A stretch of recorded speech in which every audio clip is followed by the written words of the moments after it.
Hi, this is Shirin Siddiqui. Welcome to SQ classes. So today I am going to pick a new topic and that is separation techniques of mixture.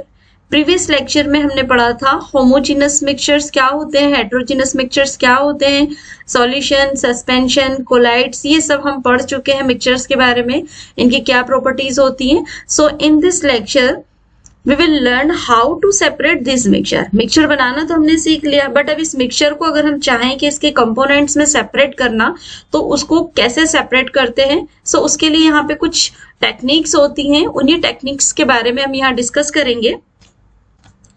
So few techniques are: number 1 filtration, number 2 evaporation, number 3 chromatography, fourth one is centrifugation, fifth crystallization, sixth sublimation, seventh fractional distillation, eighth separation of two immiscible liquids, and ninth is separation of two miscible liquids. So in this lecture we will discuss these 5 techniques, okay, from filtration to crystallization. ये सारा हम इस lecture में discuss करेंगे and the next lecture में हम ये वाली टेक्निक्स डिस्कस करेंगे: sublimation, fractional distillation, separation of two immiscible liquids and separation of two miscible liquids. ये सारा कुछ हम नेक्स्ट लेक्चर में कंटिन्यू करेंगे. So first we are going to take filtration techniques. Filtration techniques हम कौन से टाइप के मिक्सचर्स के लिए एप्लीकेबल कर सकते हैं. उसका एक प्रिंसिपल होता है यहाँ पे फिल्ट्रेशन मेथड. ऐसा नहीं है कि कोई भी मेथड आप किसी भी मिक्सचर के लिए अप्लाई कर दें, उसके लिए हमको कुछ इसकी प्रॉपर्टीज पे ध्यान देना पड़ेगा. तो सबके लिए अलग अलग कुछ प्रिंसिपल्स होते हैं, कौन सा हेट्रोजेनस मिक्सचर आप कौन सी मेथड से सेपरेट कर सकते हैं. तो first we are going to discuss about filtration method. So principle for this filtration method is a heterogeneous mixture. ऐसा heterogeneous mixture of insoluble solids and liquids can be separated by this filtration method. तो ऐसा homogeneous mixture लेना है आपको जिसमें एक insoluble solid हो और एक लिक्विड हो.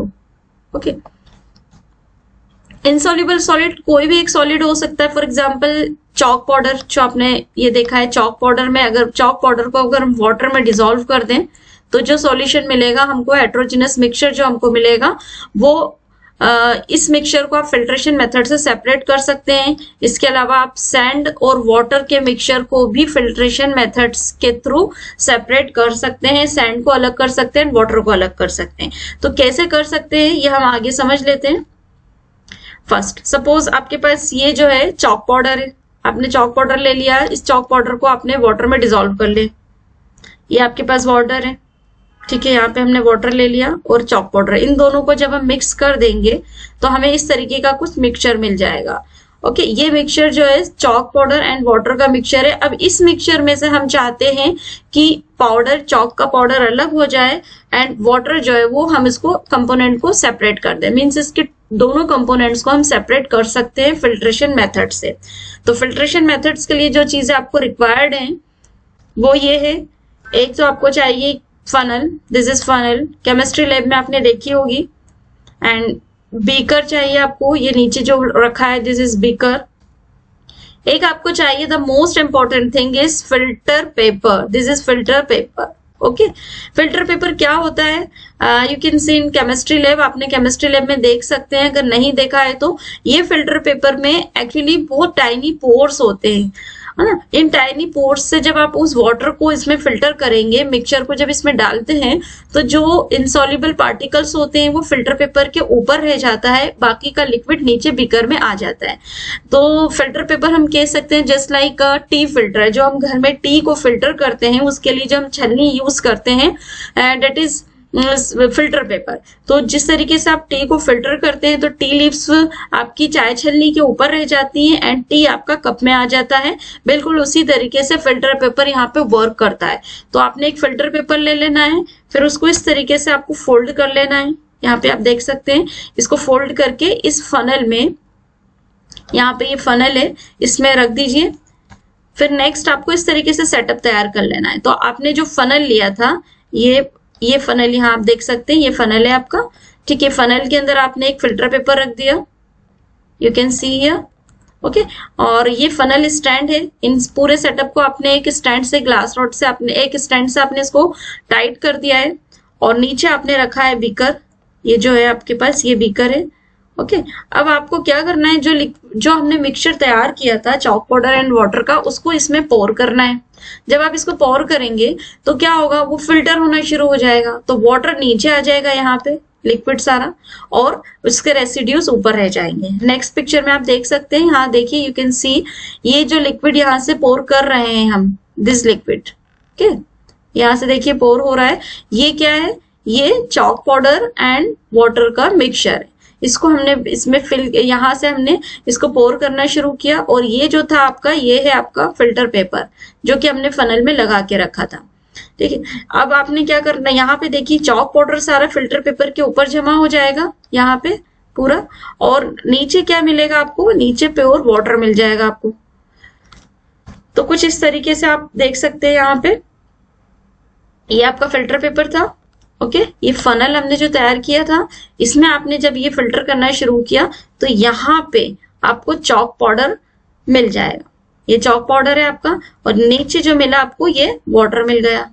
ठीक है, तो जो चॉक पाउडर होता है इसको हम बोलते हैं रेसिड्यू, जो फिल्टर पेपर के ऊपर बचता है, that is called residue. And जो फनल से फिल्टर होके लिक्विड नीचे मिलता है, डेट इज कॉल्ड फिल्ट्रेट। तो यहाँ पे वाटर फिल्ट्रेट कहलाएगा। ओके, एंड रेसिड्यू क्या है हमारा, रेसिड्यू हमारा चॉक पाउडर हो गया, जो कि फिल्टर पेपर के ऊपर जमा हो जाता है। फिर आप इसको निकाल सकते हैं और ड्राई कर सकते हैं। देखिए यहाँ पे टी फिल्टर हो रहा है, तो टी फिल्टर होने का वही फिल्ट्रेशन मेथड से ही हम इसको कर रहे हैं। टी लीव सारा फिल्टर पेपर के ऊपर जमा हो रहा है, और टी नीचे आ जाएगा, कलेक्ट हो जाएगा आपके पास कप में या बीकर में। सो फिल्टर पेपर फिल्ट्रेशन प्रोसेस का ये कुछ नोट्स हैं, you can write down. Filtration is a process by which insoluble solids can be removed from a liquid by using a filter paper, है ना, जिसमें हम एक insoluble solid को remove कर सकते हैं लिक्विड से, किसके थ्रू, फिल्टर पेपर का यूज करते हुए। फिल्टर पेपर क्या होता है, a filter paper is a special type of paper which has pores that are tiny enough to let only liquids pass through it। Filter paper में एक छोटे छोटे बारीक पोर्स होते हैं जो कि लिक्विड को तो पास होने देते हैं, लिक्विड नीचे आ जाता है बीकर में, बट जो सॉल्युबल आपका जो इनसॉल्युबल सॉलिड था वो फिल्टर पेपर के ऊपर रह जाता है। If you pass a solution through filter paper, any undissolved solid particles will get left behind on the filter, where is the liquid will filter through। Okay, the liquid that passes through is called the filtrate and the undissolved solid particles are called residue। अभी हमने देखा कि जो अनडिसॉल्व particles से जो filter paper के ऊपर रह गए उनको रेसिड्यू कहा जाता है, और जो बीकर में आ गया फिल्टर होकर छन कर, डेट इज कॉल्ड फिल्ट्रेट। तो इस प्रोसेस के थ्रू आप चॉक पाउडर और वाटर को सेपरेट कर सकते हैं। इसके अलावा सैंड और वाटर को भी आप सेपरेट कर सकते हैं। तो ये फर्स्ट प्रोसेस आपका कंप्लीट हुआ, filtration. We move to next process is evaporation process. Evaporation के लिए क्या प्रिंसिपल होता है और ये किस टाइप के मिक्सचर्स के लिए एप्लीकेबल होता है, आप यूज कर सकते हैं इसका।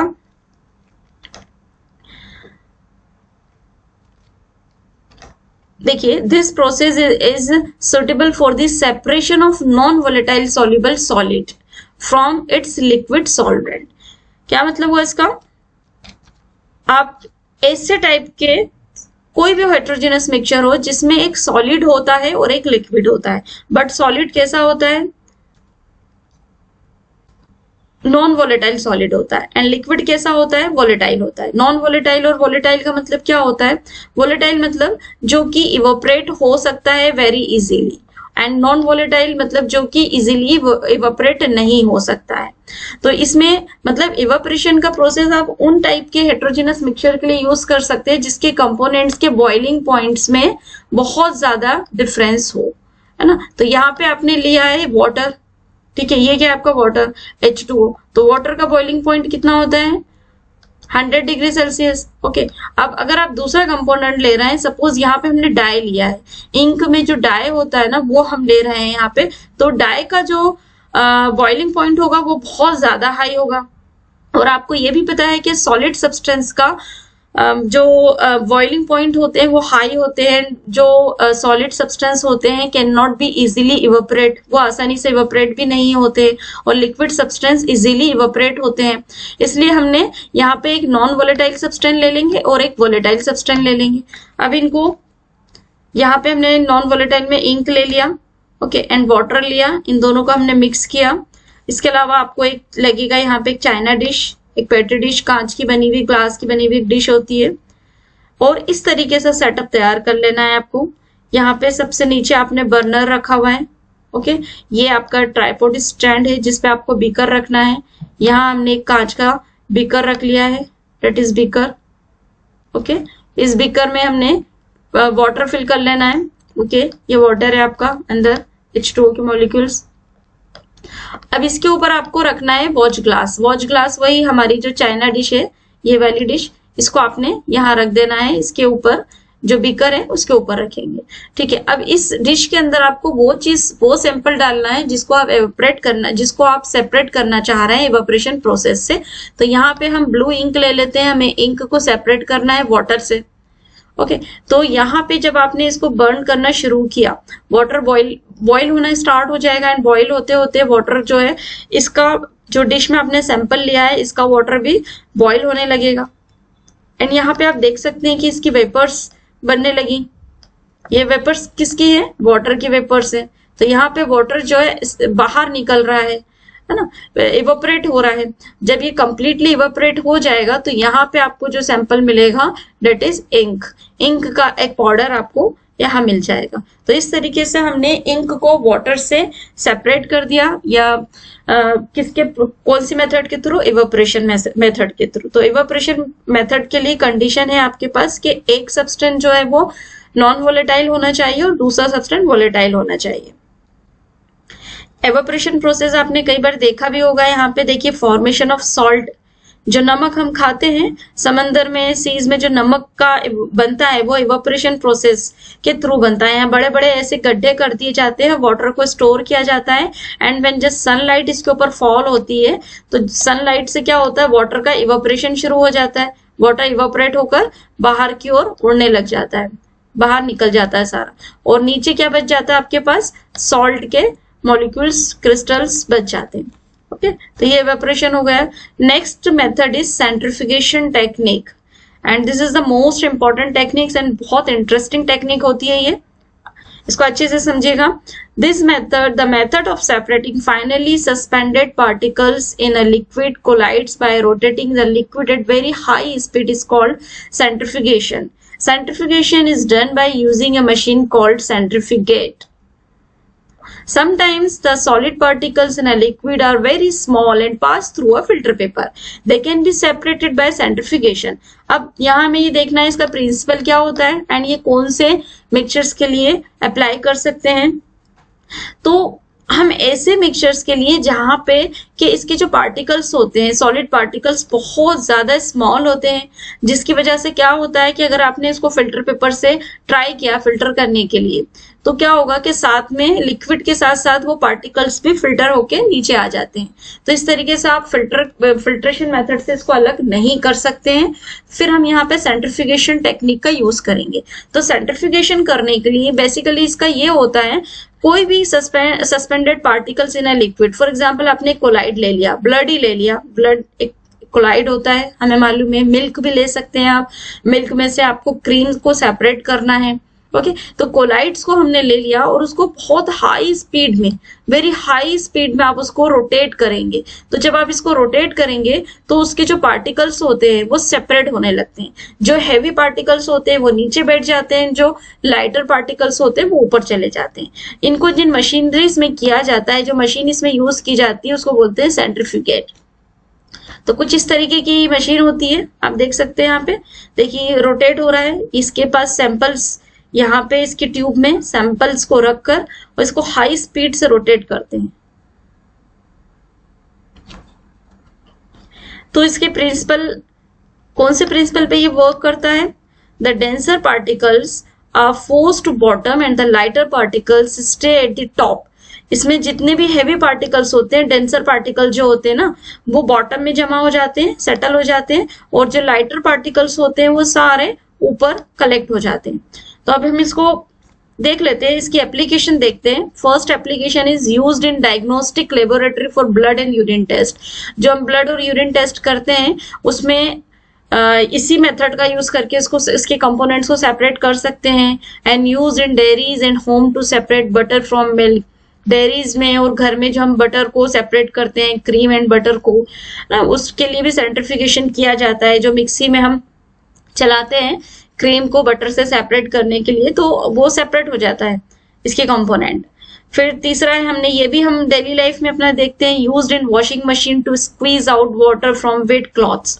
वॉशिंग मशीन में जब हम गीले कपड़े डालते हैं स्पिन करने के लिए, इसको ड्राई करते हैं जब, तो स्पिनर में हम डाल देते हैं तो वो तो तेजी से रोटेट होता है, उसकी वजह से वो पानी उसमें से निकल जाता है। अब यहाँ पे हम पहली मेथड देख लेते हैं, ये वाली जो ब्लड को सेपरेट करता है।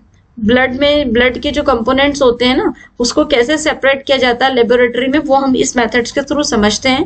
देखिए ये आपके पास है ब्लड का कलेक्शन, टेस्ट ट्यूब में ब्लड है।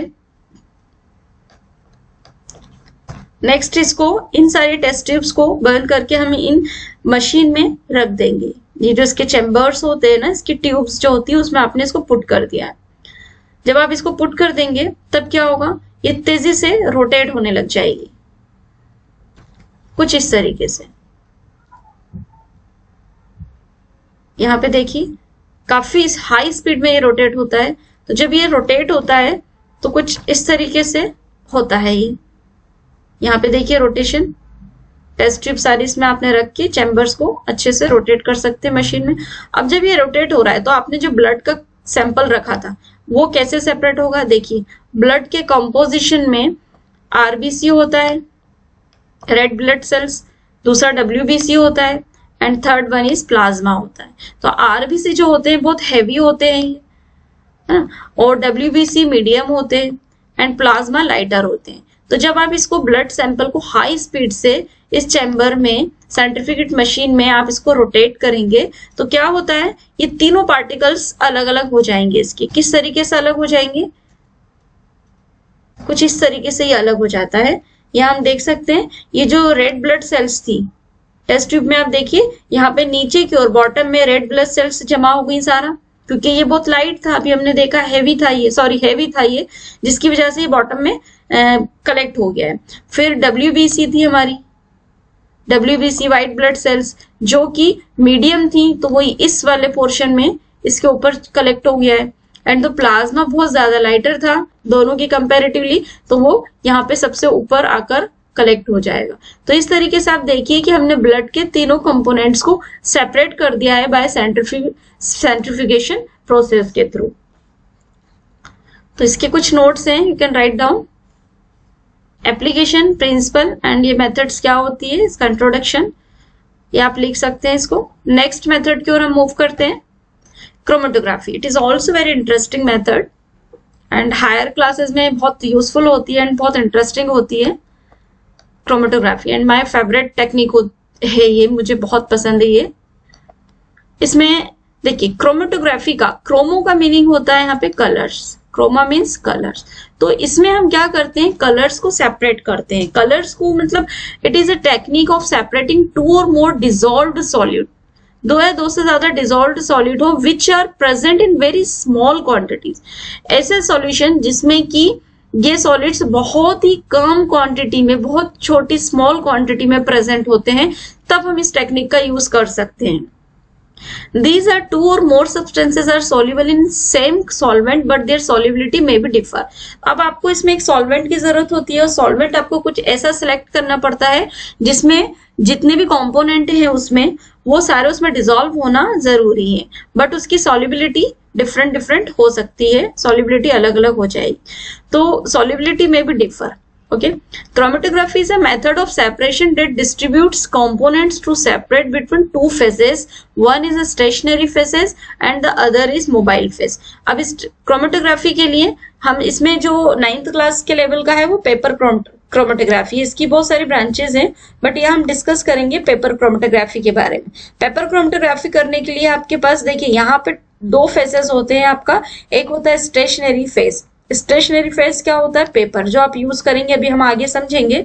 And another is mobile phase. Mobile phase के लिए कोई भी एक सॉल्वेंट आपको लेना पड़ता है, सिलेक्ट करना पड़ता है। तो ये मोबाइल फेज हो गया आपका, एंड द एड्सॉर्बेंट जो है वो आपका पेपर हो गया। ये सपोज क्रोमेटोग्राफी के लिए हमने यहाँ पे इंक सेपरेट करना चाहते हैं।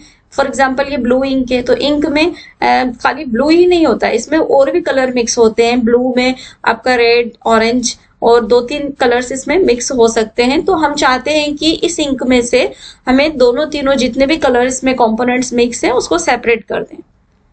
इसके लिए सबसे पहले आपने पाउडर ले लेना है इंक का, और ये मतलब डाई ले लिया आपने, कलर ले लिया, इसको वाटर में डिसॉल्व किया, एंड डिसॉल्व करने के बाद आपने ये इंक बना दिया। ओके, इंक बन गया। अब ये इसको हम इवेपोरेशन के थ्रू, अभी हमने देखा था इवेपोरेशन का प्रोसेस जिसमें हमने इंक को उसके पार्टिकल्स में सेपरेट कर दिया था।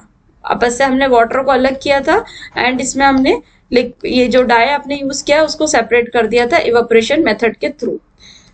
बट अब यही चीज हम देखेंगे कि क्रोमेटोग्राफी में कैसे करते हैं। यहाँ पे हमने जो डाई निकाला यहाँ का सेपरेट करके इवेपोरेशन से, अब इस डाई को हमको और सेपरेट करना है। और सेपरेट करना है मतलब इसमें 2 या 3 डिफरेंट पिगमेंट्स हो सकते हैं, है ना। इसमें सपोज समझिए कि ब्लैक कलर भी है, ब्लू कलर है एंड ऑरेंज कलर है, तीनों मिक्स हैं, बट हमको दिखाई दे रहे हैं ब्लू कलर में। तीनों कलर्स को हम इसमें सेपरेट करना चाहते हैं, तब फिर हम इस क्रोमेटोग्राफी टेक्निक का यूज करेंगे। तो क्रोमा का मतलब कलर्स होता है, तो कलर मतलब टू सेपरेट द कलर्स, हम इसमें कलर्स को सेपरेट करेंगे। इसके लिए कुछ इस तरीके का सेटअप लगता है। यहाँ पे एक ग्लास का जार होता है पूरा, एक यहाँ देख सकते हैं आप, ये पूरा एक ग्लास का बॉक्स है, ठीक है। और यहाँ पे एक ये फिल्टर पेपर होता है, ये अभी हम देखते हैं आगे। और यहाँ पे आपने एक सैंपल रख देना है जो भी आप उसको सेपरेट करना चाह रहे हैं। फिर इसमें तीनों चारों कलर्स सेपरेट होते जाते हैं। वो कैसे, हम इसका मैकेनिज्म समझ लेते हैं आगे। फर्स्ट आपने लिया है ये फिल्टर पेपर है। फिल्टर पेपर आपको केमिस्ट्री लैब में मिल जाएगा, आप देख सकते हैं। वही पेपर जो भी हमने इवेपोरेशन में यूज किया था, हमने देखा था इसमें कुछ टाइनी पोर्स होते हैं। इस फिल्टर पेपर के ऊपर यहाँ पे एक डॉट देखिए, ये डॉट हमने लगाया है, ये डॉट है इंक का। सैंपल जो है इसमें आप फिल्टर पेपर से थोड़ा सा ऊंचाई पे 3 सेंटीमीटर अबव, यहाँ पे 3 सेंटीमीटर की एक पेंसिल से लाइन ड्रॉ कर लीजिए, और यहाँ पे आप अपना इंक का एक पॉइंट लगा दीजिए, एक ड्रॉप इंक यहाँ पे रख दीजिए, जो भी आप सैंपल सेपरेट करना चाह रहे हैं। उसके बाद आपको क्या करना है, इस फिल्टर पेपर को उठा के इस ग्लास जार में रख देना है। यहाँ पे नीचे आपको मिलेगा सॉल्वेंट। सॉल्वेंट में क्या है, यहाँ पे वाटर, यहाँ पे वाटर भरा हुआ है, फिल किया हुआ है हमने, और इसके अंदर आपको इस फिल्टर पेपर को लगा देना है, हैंग कर देना है। यहाँ पे देखिए हमने पॉइंट से इसको हैंग कर दिया है, और फिल्टर पेपर को ऐसे डिप करना है वाटर में कि जो सैंपल है वो वाटर में डिप ना हो, सैंपल ऊपर होना चाहिए ड्राई पोर्शन में। एंड यहाँ तक हमने वाटर की लेयर है, समझिए आपकी, यहाँ तक वाटर फिल किया हुआ है, तो इसका थोड़ा सा पोर्शन ही वाटर में डिप करना है आपको। इतना लगभग 3 सेंटीमीटर के आसपास आपने वाटर में इसको डिप कर देना है, और सैंपल को डिप नहीं करना है। फिर क्या होगा, कुछ इस तरीके से हो जाएगा। यहाँ पे देखिए जैसे आपने वाटर में इसको डिप किया था, तो कैपिलरी एक्शन के थ्रू वाटर ऊपर फ्लो हो रहा है। यहाँ पे देखिए कैपिलरी एक्शन के थ्रू वाटर ऊपर राइजेस हो रहा है। अब जब वाटर ऊपर राइज हो रहा है, तो साथ में ये तो आपका इंक का पोर्शन था, एक सैंपल था, तो जैसे ही वाटर ऊपर की ओर चलने लगता है, राइज करता है, तो साथ में ये इंक जो है ये भी वाटर में डिसॉल्व हो जाती है। अब चूंकि तीनों इंक की सॉल्युबिलिटी अलग अलग होती है, कुछ पहले डिसॉल्व हो गया, कुछ बाद में डिसॉल्व होगा, तो जो पहले डिसॉल्व हो गया वो पहले मूव होने लगा। देखिए आप ऊपर देखिए, यहाँ पे जो रेड कलर का इंक है वो सबसे ऊपर था। ये पेपर यहाँ पे दूसरे पिक्चर में हम देख लेते हैं, यहाँ पे अच्छे से दिखेगा आपको, ये पेपर है। ओके, यहाँ पे देखिए तीनों इंक ऊपर की ओर फ्लो हो रहा है, राइज हो रहा है। तो ये ऐसा क्यों हो रहा है कि ऑरेंज कलर या रेड कलर का इंक ऊपर हो रहा है, कोई एक पर्टिकुलर कलर का इंक ऊपर है, उसके बाद फिर नीचे है, उसके बाद सबसे नीचे है। तो ये ऐसा इसलिए होता है क्योंकि इसकी सॉल्युबिलिटी में डिफरेंसेस होते हैं। कुछ कलर पहले सॉल्युबल हो जाएगा, कुछ कलर बाद में सॉल्युबल होता है। तो जो मोस्ट सॉल्युबल पार्ट होता है of the dye, the most soluble part of the dye is found at the top. जो सबसे ज्यादा सॉल्युबल होता है वो सबसे ऊपर आपको दिखाई देगा। इस सैंपल में देखिए ब्लू कलर सबसे ऊपर दिख रहा है, एंड जो लीस्ट सॉल्युबल पार्ट होता है वो सबसे नीचे दिखाई देगा आपको। यहाँ पे लिस्ट सबसे नीचे है येलो कलर। ओके, तो येलो कलर का इंक जो होता है उसकी सॉल्युबिलिटी कम थी, जिसकी वजह से वो ज्यादा ऊपर तक नहीं जा पाया, बाद में चला है वो। ओके, एंड उसके बाद सॉल्युबिलिटी इसकी पर्पल कलर की थी, एंड सबसे ज्यादा मोस्ट सॉल्युबल कलर था ब्लू कलर। तो जो सबसे ज्यादा सॉल्युबल होगा वो टॉप पे मिलेगा, और जो सबसे लिस्ट सॉल्युबल पार्ट होगा डाई का वो सबसे नीचे मिलेगा। यहाँ पे येलो कलर आपको 2 सेंटीमीटर की हाइट पे मिल रहा है, एंड द पर्पल कलर आपको 6 सेंटीमीटर की हाइट पे मिल रहा है, एंड द ब्लू कलर आपको जो है वो यहाँ पे 8 सेंटीमीटर की हाइट पे मिल रहा है। तो इस तरीके से आपने तीनों कलर्स को क्रोमेटोग्राफी की हेल्प से सेपरेट कर दिया। इसके एप्लीकेशंस हैं to separate colours in dye, dye में से कलर्स को अलग करना, पिगमेंट्स फ्रॉम नेचुरल कलर्स में से पिगमेंट्स को सेपरेट करना, ड्रग्स फ्रॉम ब्लड में से ड्रग्स को कैसे सेपरेट करते हैं, इसी तरीके से किया जाता है। यहाँ पे ब्लड का एक सैंपल रख दिया जाएगा एंड उसको वाटर में रख देंगे, तो वाटर में कैपिलरी एक्शन के थ्रू वाटर जो है ऊपर की ओर फिल्टर पेपर पे राइज होने लगता है। और इसके अलावा इसका एक use, it is use to forensic scientist science to detect and identify trace amount of substance in the contents of bladder and the stomach. Forensic science में भी इसका यूज किया जाता है। नेक्स्ट प्रोसेस है हमारा क्रिस्टलाइजेशन, सेपरेशन का method. The process of cooling a hot concentrated solution of a substance to obtain crystal is called crystallization. अब क्रिस्टलाइजेशन प्रोसेस के लिए सबसे जरूरी है कि आपको जो भी सॉल्यूशन सेपरेट कर रहे हैं ये होना चाहिए, it should be concentrated solution. जो भी सब्सटेंस का आप, जैसे कि आप कॉपर सल्फेट का सॉल्यूशन बना रहे हैं तो वो कॉन्सेंट्रेटेड सॉल्यूशन होना चाहिए। कॉन्सेंट्रेटेड सॉल्यूशन क्या होते हैं? जिसमें कि वाटर की क्वांटिटी कम होती है एंड सॉलिड की क्वांटिटी ज्यादा होती है।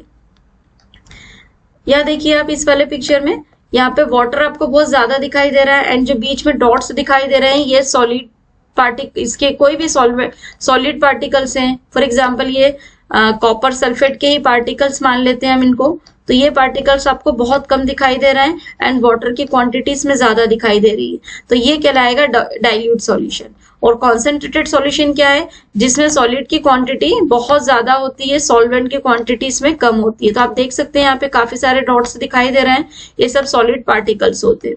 तो जिसमें वाटर की क्वांटिटी कम, that is called concentrated solution. तो हमको क्या करना है? कॉन्सेंट्रेटेड सॉल्यूशन को हीट अप करना है।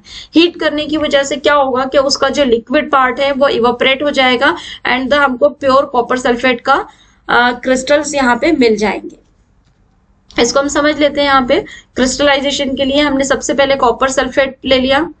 ओके, कॉपर सल्फेट एक पाउडर, ब्लू कलर का पाउडर होता है, उसका हमने यहाँ सॉल्यूशन लिया एंड सॉल्यूशन लेने के बाद इसको बीकर में बॉईल किया।